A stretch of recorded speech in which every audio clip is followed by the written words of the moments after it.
Bom dia, boa tarde ou boa noite para vocês, queridos alunos do Trilhante. Hoje se inicia mais um curso de grande relevância para quem quer entender Seguridade Social e, consequentemente, entender direito previdenciário, os princípios da Seguridade Social. Importante é a gente entender que os princípios da Seguridade Social, eles vão impactar na previdência, na saúde, na assistência, pois estes são elementos daquele. Então, quando a gente for, é muito comum quando a gente tem num edital que fala direito previdenciário para estudar para alguma prova em específico de concurso público, a gente ter a menção aos princípios da Seguridade Social.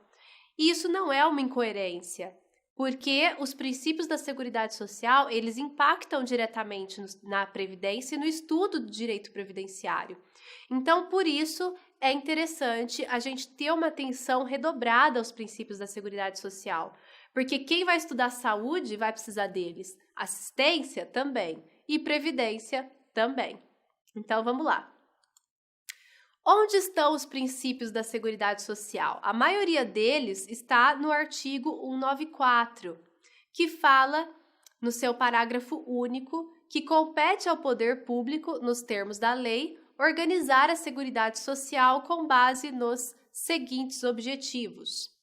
Mesmo a Constituição falando em objetivos, entende-se que esses objetivos são tidos como princípios.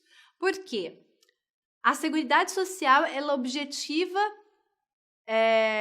implementar e trazer concretude para esses objetivos. E como ela vai fazer isso? Tendo-os como princípios, tendo-os como pilares a serem respeitados ao implementarmos algum tipo de direito social. Quando a gente vai legislar sobre um direito social, a gente tem que ter em mente esses princípios. A gente tem que ter em mente o que nós vamos estudar agora.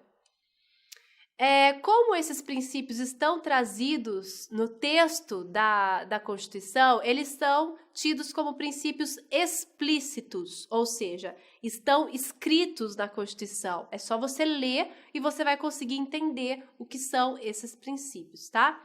Existem outros princípios que são implícitos, ou seja, não estão escritos, mas são princípios fundantes do que nós temos como organização da Seguridade Social. Um deles é o princípio da seguridade, da solidariedade, que nós vamos estudar no último bloco do nosso curso. Mas eu só estou citando ele agora para vocês terem um contraponto de que existem princípios explícitos porque existem os implícitos, né? Por isso essa classificação existe, porque existe essa antagonia.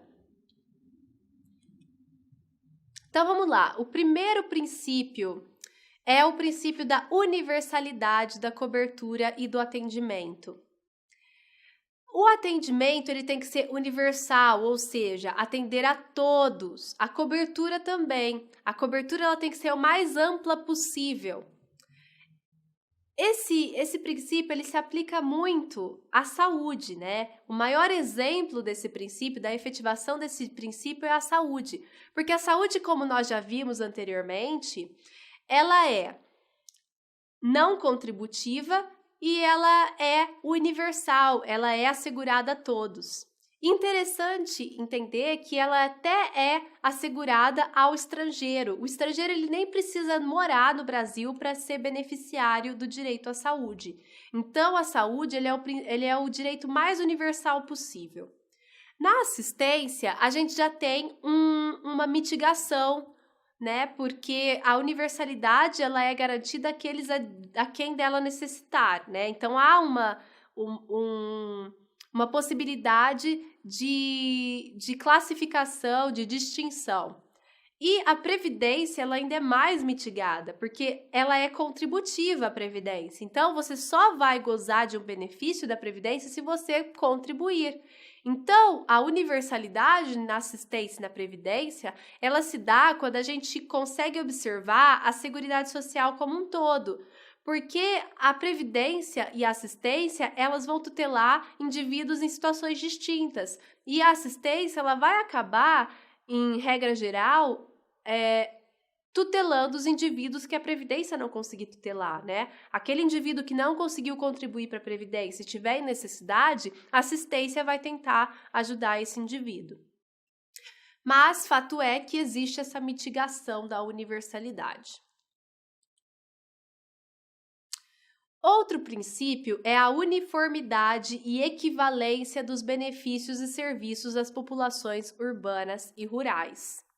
A gente viu, quando a gente estudou o desenvolvimento histórico da Seguridade Social no Brasil, que existia antigamente uma distinção muito severa entre as populações urbanas e rurais. Existia até um fundo específico para tutelar os trabalhadores rurais, que era o Fundo Rural. E era muito comum que os benefícios dos rurais fossem inferiores aos benefícios dos urbanos, e que os urbanos até tivessem mais benefícios do que os trabalhadores rurais. Isso acaba quando vem a Constituição, e a Constituição impede distinção tanto entre o trabalho urbano e o trabalho rural, quanto nas prestações securitárias para os trabalhadores urbanos e rurais. O importante de nós entendermos aqui é que uniformidade e equivalência não significa igualdade, ou seja, há a possibilidade de implementarmos distinções entre os trabalhadores urbanos e rurais. Porque, veja bem, o trabalho urbano e o trabalho rural têm as suas especificidades. O que nós não podemos é fazer distinções negativas. Então, se eu quiser implementar um benefício só para os urbanos e deixar os rurais marginalizados, eu não posso fazer isso, porque a Constituição me impede. Contudo, se eu quiser, em face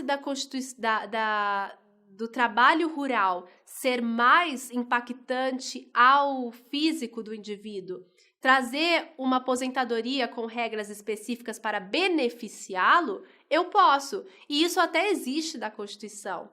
A aposentadoria por idade do trabalhador urbano, ela acaba sendo 5 anos depois do trabalhador rural. Ou seja, a Constituição prevê que a aposentadoria por idade do trabalhador rural vai acontecer 5 anos antes da do urbano.